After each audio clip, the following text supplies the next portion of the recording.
What is up, guys? My name is Sawcasm, and this is for the second round of Green Goblin's Commentator free-for-all showdown fight to the death swimming race. But today, I know that in my last round submission, a couple of you guys actually said that you didn't want me to talk about the gameplay as much as I did in my last video for this showdown thing, and so I'm definitely not going to be talking about the gameplay in this commentary. I'm not going to be talking about how this is a 4-minute Moab, and I'm definitely not going to be talking about how I was not using the MP7 with a silencer and the kick proficiency, I believe, and I definitely wasn't using the Specialist Strike package and the Twin Fire Breathing Dragons, aka the Akimbo Scorpions, as my secondary. So yeah, this is definitely not a 4-minute Moab. Like I said, it's definitely not pretty good gameplay, but I do have quite a few things to talk about. But first of all, I actually am going to talk a little bit about the gameplay right here. So I didn't really mention anything about the gameplay so far, but basically what I was doing in this game was kind of patrolling that building area that I was just in, and I was using that to control a few different spawn points, especially since they had the B and the A flag, so I was able to take them out at long range. And I definitely wouldn't recommend trying that with any other submachine gun other than the MP7, but the MP7 does kind of double up as a assault rifle. It does have pretty good range, so you can use it for longer range gunfights, but in general I would try to avoid those situations, and especially when you're out in the open like that, you have to have some pretty good map awareness. And I kind of had a good idea where the enemy team was coming from just because of the flags that they had compared to the flags that we had, so I was pretty set in terms of map awareness. But if you kind of don't know where the enemy team is and they're kind of lurking in the dark, you want to be a little bit more cautious than I was. But yeah, so I actually do loop around the map a few times. You saw I even got an early flag cap and a couple of defense, so I do play the objective in this game, and I do get a couple more flag caps in this game, but I'm only going to be showing you the Moab streak. But yeah, so I really have been enjoying the Specialist streak lately, and I don't know, I've been getting quite a few Moabs. I'm getting pretty good at getting the Moabs, and I've really been thinking of, you know, I'm getting all these Moabs. What else can I do with the Moabs instead of just using them to kill a bunch of people on the other team? Like, yeah, that's cool and all, it's flashy, and it gets me a bunch of kills, like 6 kills or 9 kills if I'm in ground war, and that's cool. But I was thinking, like, what are some greater uses that I can use the Moab for if I decide to save it? So I figure there are a lot of times where I'm playing Call of Duty, or my character is actually playing Call of Duty in the game itself, and he gets hungry. So what can he do? I was thinking, if he carries around some kind of Pop-Tarts, toaster strudels, or Hot Pockets, then if he has a Moab with him, he can actually call it in to use it on the Pop-Tarts or Hot Pockets, and he can actually toast them with the Moab. So it's pretty much a portable toaster.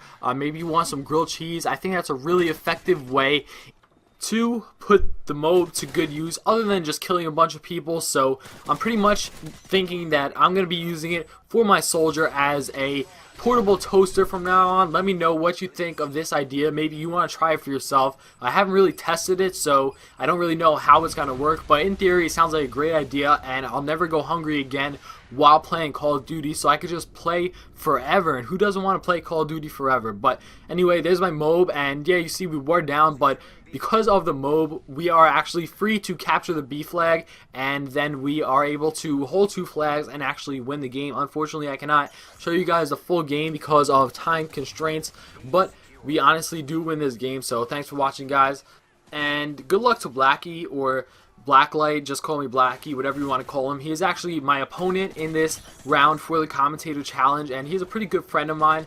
But yeah, so thanks again to Green Goblin for giving me this opportunity. I really do appreciate that. And that's about it, guys.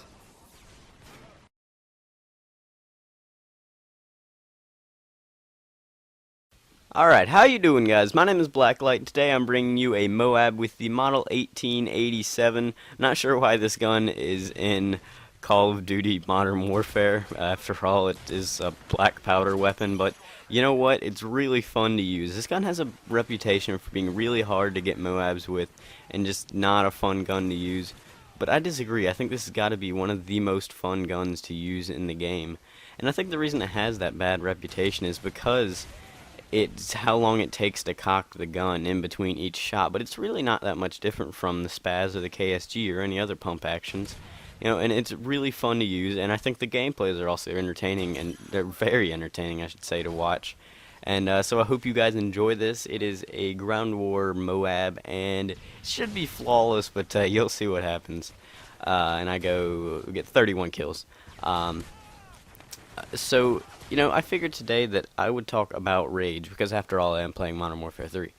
And I've been thinking about it, and I've kind of noticed some things. Like, whenever I get mad at this game, I won't break anything. I have too much of a value for my possessions, and I won't break anything. I won't punch a wall. I just get mad at myself. Or not really myself, the game. Sometimes I get mad at myself, give myself a nice punch in the face or two, teach myself a lesson. Yeah, but I've found that I will not break anything. I have too much of a value for my stuff, and it's not worth breaking the stuff anyway. I know some people, I've heard one dude who's broken like 22 controllers and 15 headsets. Another guy that's broken a lamp, and if you watch this video, you know who you are. I hope you do watch this video. It's just, it's not necessary. Like, here, let me break. It's like, it's not worth it to rage, because here, let me break this down for you. All right, so let's say in the morning before school, we have to be there 8:20. So like 7:40 is like the latest that I can possibly wake up and get to school on time. And get a shower, eat breakfast, and that was lucky right there. So that's the latest I can possibly wake up. And when I wake up at 7:40 and I know I have to get up, I'm so tired. I want to go back to sleep so badly. But if my mom comes in there and says at 7:40, all right, school's canceled, it's a snow day, then it's not nearly as satisfying to go back to sleep as it would be if I knew that I still had school. Like, when she comes in and says that, it's satisfying. It's like relieving that, like, oh, I don't have to go back to sleep. But now that I have the option to go back to sleep, it's not nearly as satisfying since I have the option. And I found that that's the same way with raging. Like, I don't have the option. I can't morally break a controller. It's just not worth it. Look at the range on that thing. See, that's what I was talking about with sniping. But like, when I have the option to break the controller, it's not nearly as satisfying. Like, maybe this is just me, but if like I have the option to break the disc in half, it's not as satisfying. Only when it's something that you would never do you feel that, like, oh man, it would be so satisfying if I did this. But once you really get the option to do it, it's not nearly as satisfying as you thought it would be when you couldn't do it. And I found that with raging, it's how it is. If you have the option to break a controller, or if you don't have the option to break the controller, and then it's like you think, man, I want to break this so bad, it feels so good, but then once you get the option to do it, it's not nearly that feeling that you thought it would be, because you actually have the option to do it. It's stuff that you can't do that you think would feel the greatest. So that's why I feel like breaking stuff when you're raging, it's just not necessary.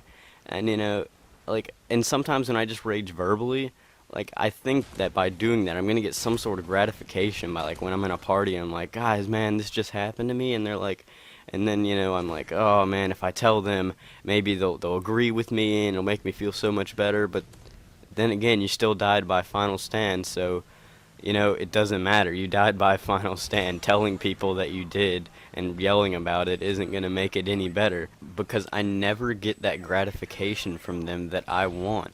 Like, I think by telling them, be like, oh yeah, man, you got bullshitted, and that's it. I don't get any other gratification from it. But am I still going to rage? Heck yeah, I'm still going to rage. I freaking hate this game.